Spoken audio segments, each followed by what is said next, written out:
अपने प्रमोशन की खुशी में आज अमन अपनी पत्नी को शहर के सबसे महंगे रेस्टोरेंट में डिनर के लिए ले जाता है। दोनों आज बहुत खुश हैं क्योंकि राहुल की आज पगार 1 लाख महीना हो गई थी, पहले जो 80,000 महीना थी। आज अमन की पत्नी निधि की खुशी का कोई ठिकाना नहीं है। आखिर उसको खर्च करने के लिए अब और पैसे मिलेंगे। आज वह बहुत ही ज्यादा सर सवर कर डिनर के लिए आई है। आज उसको ऐसा लग रहा है जैसे उसका कोई पुराना सपना पूरा हो गया। आखिर उसके पति की पगार बढ़ी और उसका पोस्ट भी। यही तो उसको चाहिए था। आखिर हमेशा से अपने पैसे को ही तो महत्व दिया है। उसको गरीब लोग कभी पसंद ही कहाँ आते हैं।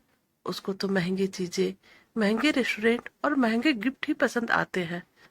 शहर के इस रेस्टोरेंट में सभी लोग महंगे महंगे कपड़े, सूट बूट और महिलाएं महंगे महंगे साड़ी और वेस्टर्न कपड़े पहनकर आई थी। ऐसा लग रहा था इस रेस्टोरेंट में गरीबों के लिए कोई जगह ही नहीं है। निधि आज अपने आप को महारानी समझ रही थी। इतने में वह देखती है एक सिंपल से कपड़ों में लड़का उसकी टेबल के पास चला आ रहा था। उसको देखकर वह चौंक जाती है और कहती है, अरे तुम यहाँ कहाँ से आ गए? क्या तुम यहाँ वेटर हो? वह लड़का कुछ बोल पाता इससे पहले ही फिर बोलती है, तुम्हारी हैसियत तो इस रेस्टोरेंट में आने की नहीं है। किसके साथ आए हो? तुम्हारा मालिक कहाँ है? या फिर तुम यही झाड़ू पोछा करते हो? इतने में अमन पूछता है, कौन है यह? तुम जानती हो क्या इसको? वह कहती है, नहीं, मेरे घर के पास रहता था, बहुत गरीब है, इसलिए मैंने पूछा यहाँ कैसे आने मिल गया। वह लड़का वहां से जाने लगता है। इतने में निधि उसको जोर से बोलती है, अरे कम से कम बताते तो जाओ, यहाँ करते क्या हो? हम कल फिर आएंगे, फिर तो नहीं यहीं दिख जाओगे। लड़का मुस्कुराता है और कहता है, तुम आज भी नहीं बदली, पहले भी पैसों पे मरती थी, आज भी पैसों पे मरती हो। अच्छा हुआ जो तुम मेरी जिंदगी में नहीं हो।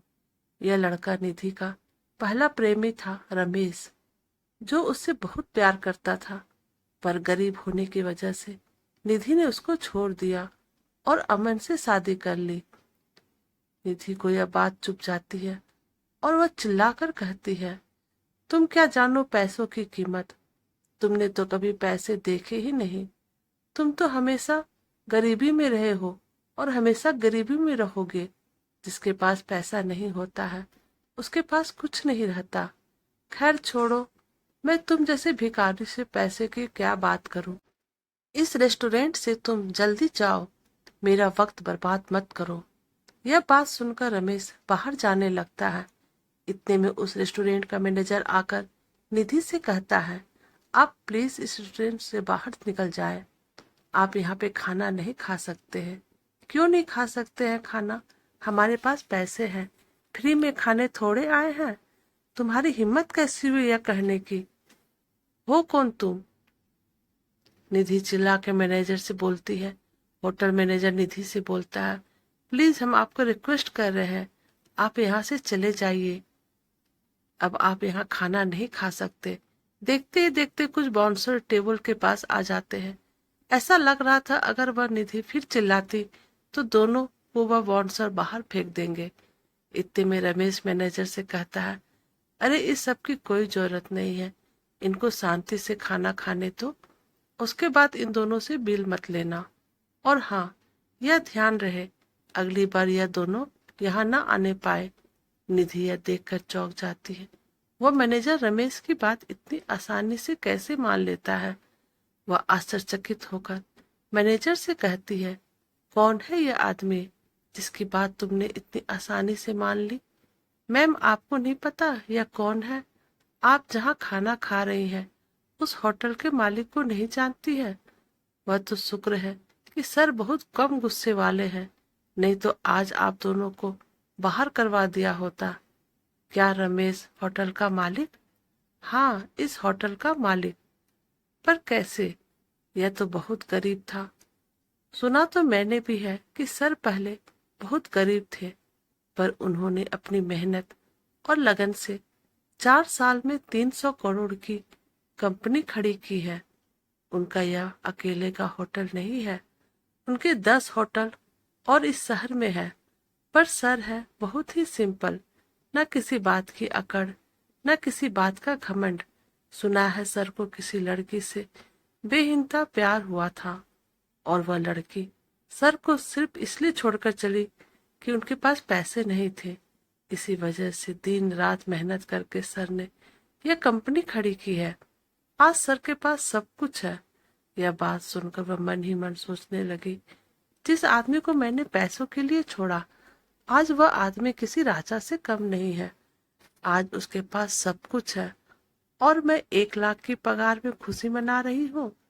रमेश आज करोड़ों कमा रहा है। अगर मैं रमेश के पास चली जाऊं तो क्या गलत है? वह मुझसे प्यार तो करता ही है।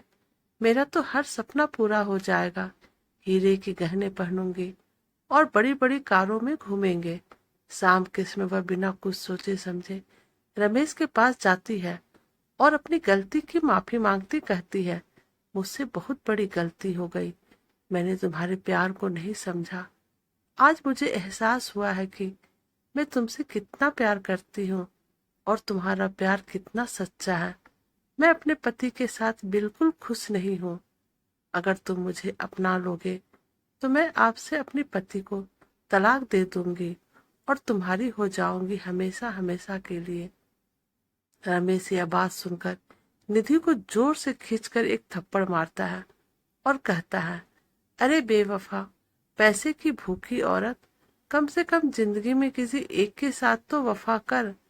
कल तूने मुझे पैसों के लिए छोड़ा था और सिर्फ आज पैसों के लिए तुझे मुझमें प्यार दिख रहा है।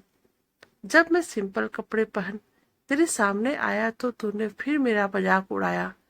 अगर तुझे मुझसे प्यार था तो पहले ही अच्छे से बात करती ना।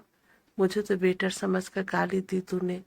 निधि जोर जोर से रोने लगती है और कहती है, मुझे माफ कर दो, मुझे माफ कर दो। मैं तुम्हारे बिना जी नहीं सकती। प्लीज अपना लो मुझे, प्लीज अपना लो मुझे। रमेश निधि से कहता है, याद है तुमको, मैंने भी उस दिन तुम्हारे सामने ऐसे ही रो रहा था, अपने प्यार की दलीलें दे रहा था।